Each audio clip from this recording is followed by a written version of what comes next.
Hello, my friends. Here we are at the culmination of Unit 2 on LGBTQ plus movements and politics, lecture number 8, talking about, well, looking back and looking forward a little bit, thinking about where we're at.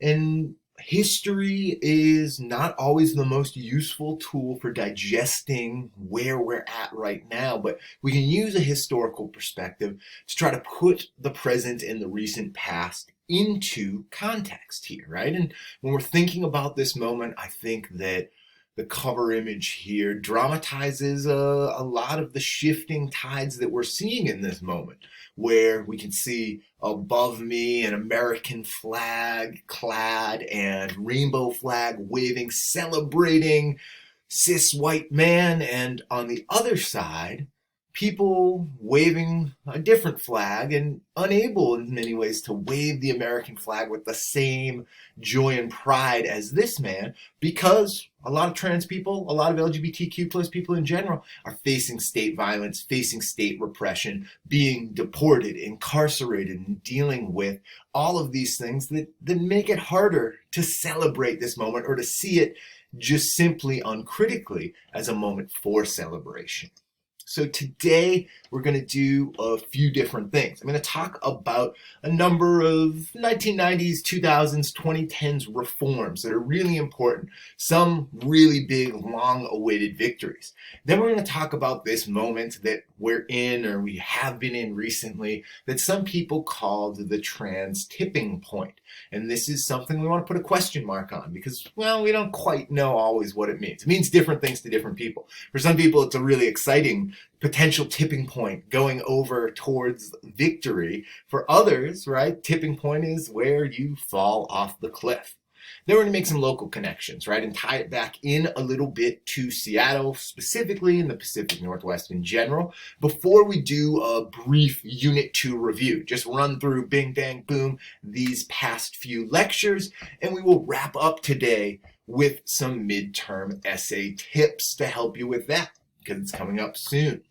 Now, let me say, as we get closer to the present in history, it can be harder, right? Because it feels closer to home, it feels heavier. And today I am going to talk about some heavy stuff, specifically around anti-trans violence. And so if this is a topic that is particularly difficult for you, I want you to take it easy. I want you to take it slow. I want you to take care of yourself along this way. We're not going to see any horrific explicit images or really, dig into horrible details, but I am going to talk about some really ugly stuff that happened not so long ago, some of it very recently, and it can feel that it's easier to distance ourselves from past tragedies and traumas. It can be harder to do it when this is happening in the world that we've inhabited.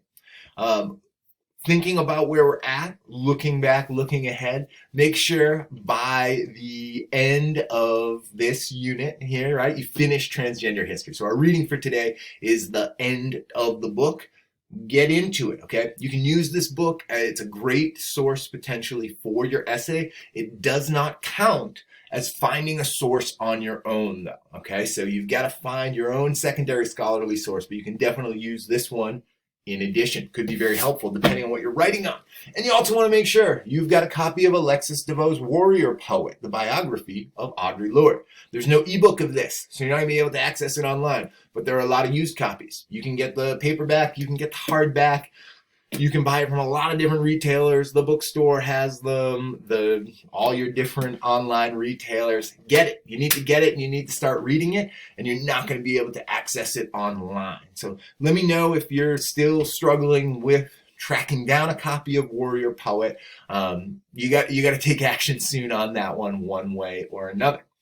So we'll get started thinking about the 2000s, thinking about some of the big changes going on in this moment. Again, a lot to celebrate, but let's celebrate cautiously. So, some really important legal victories, national level changes to policy that are really going to affect an improvement of the civil rights of gay, lesbian, and bisexual people. First off is Lawrence v. Texas. This is a Supreme Court decision that reverses that Bowers v. Hardwick decision from 1987 that said anti-sodomy laws, if a state wants to pass it, make it a crime for a man to make love to another man, do it, go for it, go wild. You don't have that right? 1987, the Supreme Court said very clearly that this country has no tolerance or no necessary constitutional tolerance for people of the same gender being intimate with each other. Took 16 years to flip that over and say, no, actually, Texas and the other anti-sodomy laws across this country are unconstitutional. They violate people's 14th Amendment rights, and they need to be struck down. This is huge, right? This is going to undo some of that inequality we're seeing, where a place like Washington, sodomy was decriminalized in the 70s, whereas when I graduated high school, it was still a crime in Texas or in Georgia, a number of other states, right? And so this is going to be a big one, right? And this is going to be used, the decision that's rendered in Lawrence v. Texas that says that there is a right to privacy around our erotic lives is going to be important to build off these other decisions. In 2011, the U.S. military under President Obama rescinded the don't ask, don't tell policy and created the possibility that someone who is openly gay, lesbian, or bisexual can serve in the U.S. military. Okay, this doesn't mean that the military is a very gay-friendly place, and it doesn't end that controversy because a lot of people would say, well, why join the U.S. military to go kill LGBTQ plus people in Iraq or Afghanistan or these other places, right? So we can see that there are a lot of people who pushed for that access, said it's an important right, and it certainly is. And at the same time, there are those who were very critical of the drive to gain inclusion in this very violent institution. Last but certainly not least here, Obergefell versus Hodges. This 2015 Supreme Court decision is going to strike down these state-level bans on what's called same-sex marriage, right? And it's tied into Windsor v. U.S., which is going to be an earlier case that kind of strikes down the Defense of Marriage Act and allows puts it down to the states, many of whom, just like with those anti-sodomy laws, expressed a greater degree of homophobia at that local level. Obergefell is going to be a big change, right? It's going to allow people to formalize their relationships around the country. It was the culmination of about 20 years of concerted campaigning around this issue that begins in Hawaii in the 90s and it moves to Vermont in the late 90s, Massachusetts in the 2000s. There's a lot to talk about in that kind of process alone. But again, we want to think about how this is an important right. This is key. This is about people's lives and livelihood. But at the same time was about access to this kind of exclusive institution that doesn't work for everybody, right? Not everybody is in or wants to be in a monogamous relationship, right? We also want to recognize that a lot of the people, for example, Edith Windsor, who famously has this Supreme Court case named after her, that what they were fighting for was the right to not pay taxes on inheriting their partner's wealth, right? And so there's a class issue that we want to think about in these topics. Another important set of legal changes happening these times are around the creation and expansion of hate crimes acts. And there are a lot of different histories to dig into here, but what we want to understand is coming out of the civil rights movement, the federal government defined certain crimes as hate crimes, as bias motivated, as motivated not by a desire for profit or for passion, but about animus, about hate towards a group. Most of the earliest hate crime legislation focused on issues of anti-Blackness and anti-Semitism. But in 1990, the Hate Crime Statistics Act began collecting data on anti-gay, anti-lesbian violence. This is an important shift, right? It begins just with collecting data. But in 2009, the Matthew Shepard and James Byrd Jr. Hate Crimes Prevention Act is going to create the possibility of sentencing enhancements for anyone convicted of, in this case, anti-gay, anti-trans violence, as well as anti-Black violence, violence that targets anyone on the basis of any of their protected categories, right? This law is, again, an important advancement, right? It means that the government is saying that, well, this particular type of transphobic, homophobic, racist, sexist violence is worse than other forms of violence, needs to be punished more severely. But the response in saying that we want to increase punishment doesn't necessarily help with prevention. And as we'll talk about, has a number of problems when we know that LGBTQ people have not always had and remain in a very fraught relationship to the legal system. These victories, important, they're good, but they also trigger demobilizations. A lot of organizations and a lot of fundraising efforts close up shop even when so many different problems affecting the community, especially people who are outside of the upper middle class, white, cis ideal, right? We're going to see that a lot of those issues then don't get the same attention they deserve once certain members of the community are welcomed in the door. Criminalization is a key issue, a key problem to think about, right? LGBTQ people are more likely to be arrested, they're more likely to be charged with a crime, and they're more likely to be convicted of a crime than cisgender and heterosexual people. Okay, so that's 3 different layers of inequality, right? And then, if they're convicted, on average, they receive longer periods of incarceration and court supervision.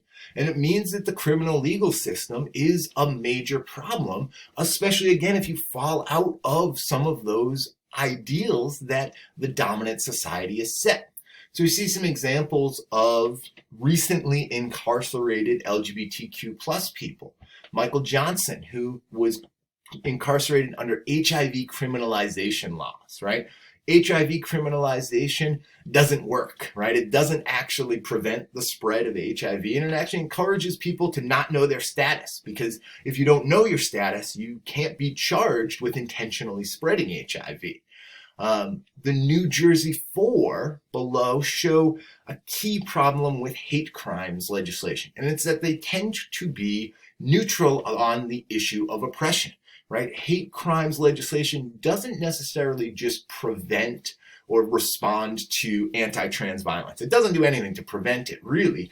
And it doesn't just respond to violence against transgender people, it responds to violence on the basis of gender.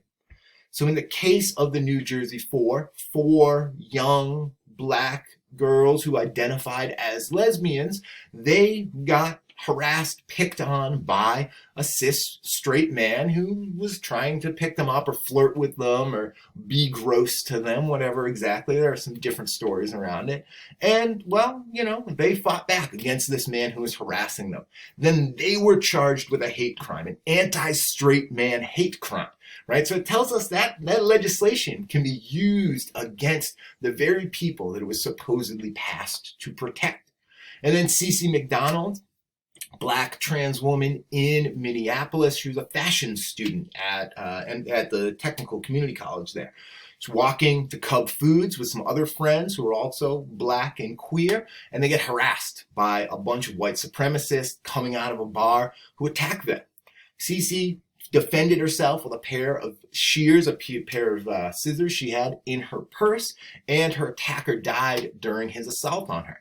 She spent 3 years in prison in a misgendering facility for that, right? So we want to be careful and skeptical and thoughtful about the kinds of reforms we want to see. And for your post today, I'm going to have you look at 2 different kind of statements to compare. So this is the first one, right? The reaction to the Matthew Shepard and James Byrd Jr. Hate Crimes Prevention Act from a mainstream gay and lesbian group, GLSEN, the Gay, Lesbian, Straight Education Network, versus from a radical queer and trans of color group like the Sylvia Rivera Law Project. Okay, so these will be in there. You don't have to take it right off of the lecture here, but we're going to talk about some different reactions, both to the Hate Crimes Prevention Act, as well as to a local program here in Seattle, and this will be the basis of your pod conversation. Let's move on to talk about what's called by some the trans tipping point. So we want to understand, right, that transgender women of color are one of the most vulnerable populations in this country. They face really high rates of interpersonal violence, and at the same time, great rates of state violence, right? So trans women of color are both more likely to be the victim of a hate crime than any other group, as well as most likely to be arrested for petty crime, right? And that kind of puts you in between a rock and a hard place, puts you in this bind, right? If you have to seek protection from this system that criminalizes you in all of these ways, well, you're a lot less likely then to seek protection there, right? And so we have examples of trans women, especially trans women of color, being profiled for carrying protection. You have a condom on you, it was proof to police that you were engaged in sex work. And so they'd arrest you for prostitution, even if you're just walking to the store, right? Now, in this environment, right, where we know high rates of violence against trans people, some of it coming from families, some of it coming from intimate partners, some of it happening on the street from strangers, and some of it happening by the police and the courts and the system, right? All of this is happening in the midst of this kind of popular cultural renaissance around trans visibility. Now, again, like everything we're seeing, we're trying to not take too simple of a view that any of these historical changes are all good or all bad. We want to recognize there's a lot of great things about having more trans people running shows, appearing in film and television, getting their books and stories published. And at the same time, we want to recognize that visibility can be really exploitative, right? It can be used to people's benefits in a number of different ways that don't actually benefit the community. And, right, that sometimes that representation can be really misrepresentation. It can be misleading in a number of different ways, or it can get us thinking that we know everything just because we saw one movie or one TV show. Now, we want to recognize, right, a number of important victories like the 2009 Hate Crimes Act, the Affordable Care Act and its protections for trans people, as well as local anti-discrimination bans all over the country. These are important wins. They have limitations, but they're also under assault, right? There are a lot, we've seen in the last 4 years, really concerted attempts to roll back these victories, roll back these protections. And we have so many concerns in thinking about broadly about the problems that are affecting the LGBTQ community, and then especially at that intersection of being low income, being a person of color, being houseless, being young, all of these different things coming together to create some really dangerous conditions that have some possibilities for change, right? And we want to recognize that too, that we're at this moment where, well, maybe, the ambiguity of that term tipping point, right? Both as the top, the apex, the summit, as well as a place that is really precarious. Well, maybe that's an apt metaphor if we don't take just one meaning of it out of there. Now, I'm going to talk in this next minute about some of the people we've lost, okay? And again, here, I would say that this is, at least for me, this is the heaviest part of the lecture, but we're gonna get through it together. So we're looking here at 6 important individuals that tell us a lot about the story of anti-transgender violence in this country. Brandon Teena was a trans man living in Nebraska in the 1990s. He was murdered, and his murder led to one of the first kind of national focuses on this anti-trans violence, right? Something that had been going on for a while, but something that there was finally in the mid-90s a trans movement to respond to. So groups like Transsexual Menace and Transgender Nation played key roles in getting Brandon Teena's story out there, correcting the misgendering and elevating this tale in a way that eventually got the attention of Hollywood, right? And was turned into the movie Boys Don't Cry. Boys Don't Cry had a big impact on a lot of people, like woke a lot of people up to the problems of anti-trans violence, but in itself also perpetuated an anti-trans kind of representational violence by having a cis woman play Brandon's role. and also by sort of marginalizing the role that racism played in this murder, because Brandon Teena was murdered alongside a disabled black cis man. Next to Brandon is Rita Hester. Rita Hester lived in Allston in Boston, and in the late 90s, she was murdered, and again got this really dehumanizing reaction. Newspaper misgendering her. The cops didn't really care to investigate it. They said, "What is it? Another black trans woman dead and gone." They didn't seem to really care that this kind of violence was happening, right? Really horrible reaction from the cis public, but Rita's community rallied around her. They held a candlelight vigil that November that turned into Transgender Day of Remembrance. And every November, usually the third Tuesday, it depends a little bit, we remember Rita Hester as well as all of the other people that we lost far too soon. Gwen Arujo was a trans woman in California who was murdered by her intimate partners. They, in their defense of it, when they were put on trial for this murder, they used what was called the trans panic defense. They said that they were intimate with Gwen, they had assumed she was cis, and then when they found out she was trans, they were driven mad by rage. Okay, and this is an old concept. It was once the gay panic defense, but is increasingly been replaced by this affirmative defense that says, yes, I killed this person, but I can't be held responsible for it because I wasn't in the right mental state. I was in a gay panic or a trans panic.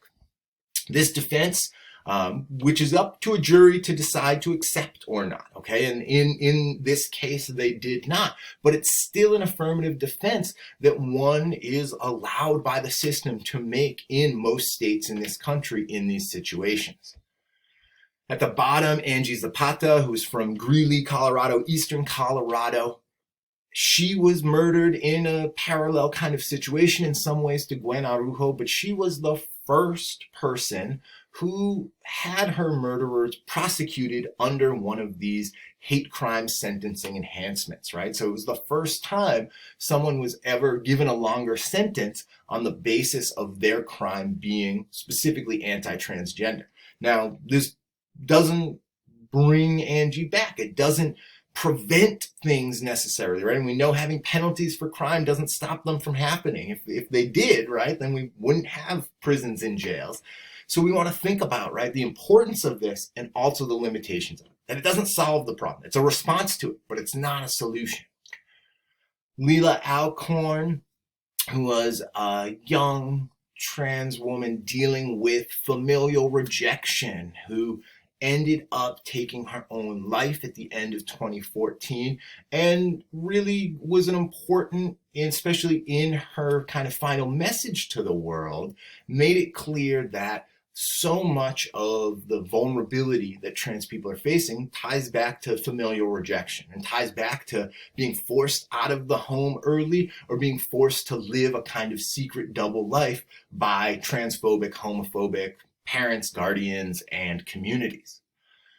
And last but certainly not least, and closest to home in some ways, Nikki Kunhausen, who is from Vancouver, Washington, 17 years old, and killed by an older man just at the end of 2019, in 2019. So these are ongoing issues, right? We remember these people, we say their names, and we make sure that we don't just mourn the dead, but we make sure we fight like hell for the living. Thinking about broadening this out, right, and looking across the country, right? We know, and these graphics attest to, a number of the different issues that are impacting the community, whether we think about anti-trans violence, whether we think about some of the economic precarity and social precarity trans people face, some of the places that in many parts of the country it's perfectly legal to fire someone just because they're trans, right? In all those states that were gray. And then we see also on the left that for trans people, especially trans women of color, there is a very high HIV infection rate, and that crisis is far from over. We want to be clear, though, we're not just thinking about lack. We're just not thinking about deficit. We're not thinking just about suffering. We're also thinking about survival, and we're thinking about the future, right? And that's to say that in addition to struggling and suffering with a transphobic and cisgenderist society, a lot of trans people are doing amazing, awesome, incredible things. And so Laverne Cox, who I'm sure many of you are familiar with, on the cover of Time with that transgender tipping point out there, they don't put a question mark on that one. So I think they had a little too much confidence in what they thought that might mean. Chelsea Manning, who became famous after leaking a number of a piece of information about U.S. war crimes in Iraq to the public, is an important political advocate for free speech and against militarism. Geneset Gutierrez, she was on our cover there, part of the Trans Latina Coalition, and famously interrupted Barack Obama at his 2009 Pride Parade to say, no pride in deportations, right? While you're still holding trans people in detention, while you're still kicking queer and trans people out of this country, we can't say that we have pride in what's going on and that the US government and LGBTQ politics are aligned with each other. Cece McDonald, who we talked about, she's out now, she's out of jail, and she is doing well in a number of ways. You can find her online, you can find her out there traveling the country, maybe not this year, but in years past, advocating again for thinking about solutions to address the issues facing Black trans women that don't increase their criminalization, that don't increase their vulnerability to this legal system. And last but certainly not least, Dean Spade, who is a lawyer and professor at Seattle University, author of the book Normal Life, a really important trans scholar, one of the people who was key to the founding of the Sylvia Rivera Law Project, and a really important thinker, great person to follow online. Read his books, learn more about his work. You will not be disappointed. So we're going to bring it now down to the local, right? And make these local connections and ground it a little bit, talk about what's going on in Seattle, thinking a little in historical context, thinking a little about where we're at, and thinking about the future as well. So we want to understand that Seattle, right, like every city, has its own unique place in terms of thinking about LGBTQ plus history, right? It's not at the center of the national story like New York, San Francisco, and maybe Los Angeles. And at the same time, right, there are a lot of really great things that happen and troubling things too. We want to see the way in which, from that kind of 1960s moment where people were hiding out in these bars that only stayed open through a bribery system, and the homophile movement was very careful about showing that they were monogamous, respectable, upper middle class gays. Well, things have changed, right? Things have moved.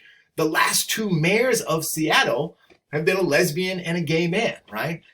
And at the same time, that doesn't necessarily mean that either Jenny Durkan or Ed Markey are the kind of people that LGBTQ plus politics would celebrate, right? And there are people who have had very troubled, very troubled tenures as mayors of Seattle. But it's important, it's significant. That tells us something has changed, right? That the current mayor of Seattle is a lesbian, the last mayor was a gay man, and that a lot of their power and a lot of their political constituency came out of their connections and their commitment to the community, and they used that as a springboard to great power, which some think that they haven't necessarily used the best. We also want to see that there is this reverse process happening, right? We can think about the Shelley's leg and about the way in which people who are not part of the community are now going to use the reputation of being gay friendly or the sort of excitement that some people have around aspects of LGBTQ plus culture to profit, right? To turn money around through tourism and through a number of different things that really might be LGBTQ plus themed, but are not very queer. We can think about Capitol Hill, right, which became the neighborhood as sort of people moved up and out of the Pioneer Square mudflat, out of those basement bars, to build things like the Gay Community Center, Stonewall Counseling, and all those gay businesses on Broadway, Pike, and Pine, right? Capitol Hill was a very gay neighborhood in the 1980s and 1990s, but as it increasingly comes to recognize and celebrate that queer past, we can see it changing. We can see that the neighborhood has already become much, much straighter, right? And now it's Cap Hill, and that cap is like a Seahawks cap or a Mariners cap, because there are a lot of tech bros, there are a lot of tourists from the suburbs and from other parts of the country. There are a lot of ways in which the neighborhood isn't oriented around those historical residents, but is instead really oriented, like so many places in global cities, around wealthy out-of-towners. And we also want to see, right, the ways in which LGBTQ plus politics in Seattle and in Washington, like we've seen elsewhere, have these kind of mainstream assimilationist tracks as well as more queer radical tracks, right? And so people like Dean Spade, a lot of other people in Seattle's LGBTQ community have been key leaders in the struggles against expanding incarceration and expanding the system of policing and surveillance, again, both locally and at a broader level. Okay, and so we can see, if we look to a few different images, a few different signs, some of the ways in which we can see mainstreaming going on, right? Most obviously, in some ways and in some places, the rainbow crosswalk, right? A great way to say this is a gay neighborhood, right? But it's being laid down at the same moment that the neighborhood is becoming more and more populated by businesses that certainly aren't owned by the community and don't really seem to cater or target the community in the same way.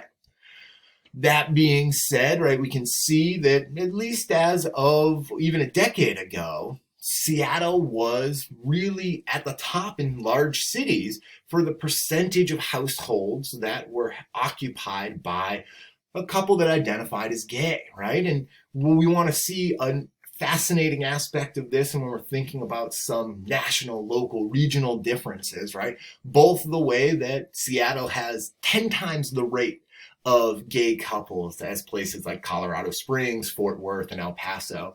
And then also to see that Seattle, interestingly, has roughly equal amounts of gay male couples and lesbian couples, whereas places like Atlanta and Wichita have really different ratios, right? So in thinking about some of these regional national differences, right? We want to think about different ways that we might be able to highlight them, to bring them out, and that some of the ways they might maybe break out of our expectations, right? Because obviously a lot more people are familiar with, say, New York City's gay history than Minneapolis is, right? But Minneapolis, in terms of the proportion of gay couples, according to the American Community Survey, has a much higher proportion.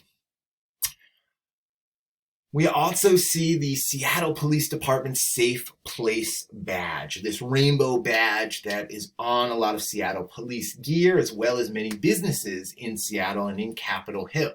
This is a program that was meant to signal that the police care about anti-gay, anti-trans violence, they're going to do something about it, and that they want an alliance between the police that historically had harassed, incarcerated, and really made it difficult to be gay or trans or queer in Seattle, and to say, now we're friends, now we're allies, now we're going to protect you, now we're on your side. Okay, and so this is another thing that you might write about for your pod conversation. But before we get there, I want us to look at this kind of counter response to some mainstreaming that's happening in Capitol Hill. These next couple images, they contain a homophobic slur, and they're a little in your face. They're a little controversial, okay? And so I'm warning you in advance, but this is important to understand the conflicts that are happening in this moment in Capitol Hill. So these three posters are done by John Christocello.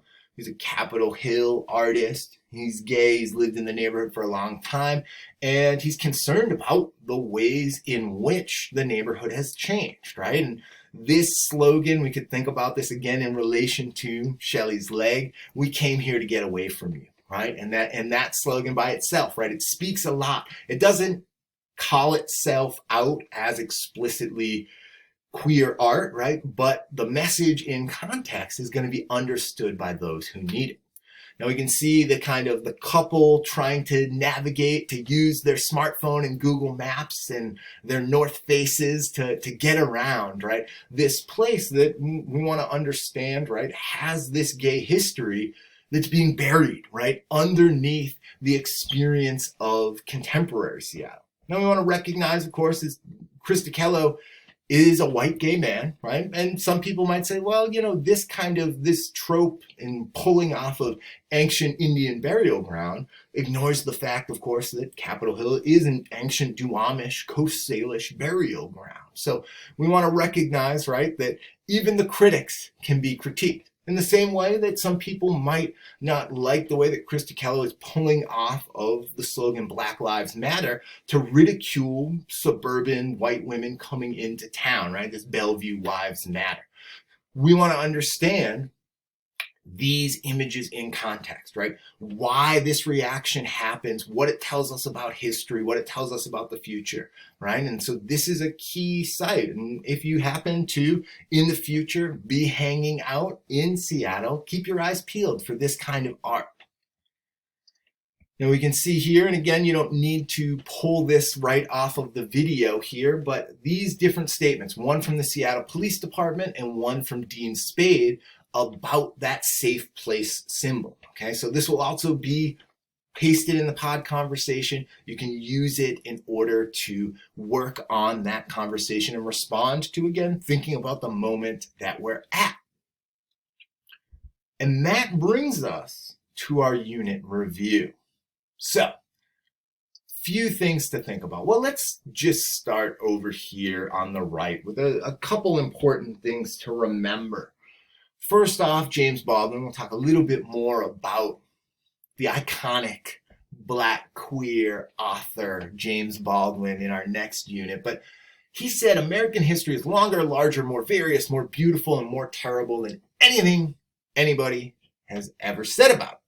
Okay, and that's important for thinking about LGBTQ history too, right? That a lot ended up on the cutting room floor in putting together these lectures, right? And even more so this year when I'm trying to cram it all into these virtual lectures than in the past. And so we are, in many ways, we've opened up a lot of questions, we've opened up a lot of ideas, pointed a lot of angles, but we've all got a lot more to learn, okay? And as we do that, right, we want to not just look back at history as evidence of how smart we are today, right? That's presentism, and that comes through, but it's an arrogant way of looking at history, right? We want to try to look and understand the complexity, that we can both be really critical of past decisions that were made and at the same time recognize their importance in the overall context of LGBTQ plus history. It doesn't mean agreeing with those choices, right? You can be very troubled by those choices, those viewpoints, those alliances, and at the same time recognize that we owe a debt to those who came before us. In thinking about our review, right, our 4 kind of lectures for this unit, right, we want to think about how the conformity of the 1950s gave way to the liberation movements of the late 1960s. And gay liberation, which originally meant something more like LGBTQ plus liberation, then became this mosaic, became all of these different tiles in relation to each other, but distinct. Sometimes they worked really well together, right? In the case of Initiative 13 that sought to roll back Seattle's anti-discrimination ordinance. A lot of coalition came together on that. Other moments, right, say in Miami or Eugene, these places where they did, by voters' initiative, roll back the anti-discrimination ordinance, well, that right-wing backlash was able to take advantage of division. HIV/AIDS crisis created some new divisions, and it certainly led to really tragic tens of thousands of deaths. But at the same time was an important moment for both mainstream assimilationists who gained a lot of purchase and a lot of political savvy, as well as radical queer politics that rose up on a separate track, right? And both of those tracks are going at all times. We want to recognize that cars kind of hop the lines at different times, right? It's not that people are simply either radical queer or mainstream assimilationists, right? A lot of people move across these categories and ideal types over time. We can see some big victories recently. We've got a lot of work still to do, okay? And those two tracks are still going, right? There are still those people who are fighting in the mainstream within the systems in order to reform and make them better. And there are those outside of the system knocking on the doors, pounding down the walls, trying to fight for real transformation. And that is important for us to remember too, that we're in the history, right? It's still ongoing. Even though we're going to shift gears and do things a little differently, this is not an end point. Now, in our last minutes, let's just quickly have a couple tips for the midterm essay, right? So if you haven't begun yet, you've got a week or so to work on it. So get into it soon, sooner rather than later. It begins by going to that resource guide, following some of the links in it. Some of them are going to go to a SharePoint folder with a dozen documents. Others are going to go to a searchable archive with tens of thousands of documents. Try some different links, try some different archives, some different places of looking for the sources you're interested in. If you find something that fits with your topic that you want to write about, right, then the key is to just find the next piece that helps you put it all together. We want to recognize overall what we're trying to do is do a primary document analysis. Make those primary historical documents the center, the focus, the spotlight, the foreground, right? Show me what those documents tell us about LGBTQ plus history. And in doing that, right, you got to show me quoted evidence from the documents, right? So don't tell me, well, Sylvia Rivera said this. No, say, Sylvia Rivera, quote, here we go, right? I get to see what she said. Show me, don't tell me about it. And weave the sources together, right? Don't go intro, here's my discussion of the Sylvia Rivera document, here's my discussion of the Marsha P. Johnson document, here's my conclusion. No. Weave them together, right? Get the documents and the sources talking to each other. Think of each paragraph as staging an encounter between different pieces of information. And one thing that's been tripping a lot of people up was my very general description of this essay as making a link between national and local LGBTQ plus histories.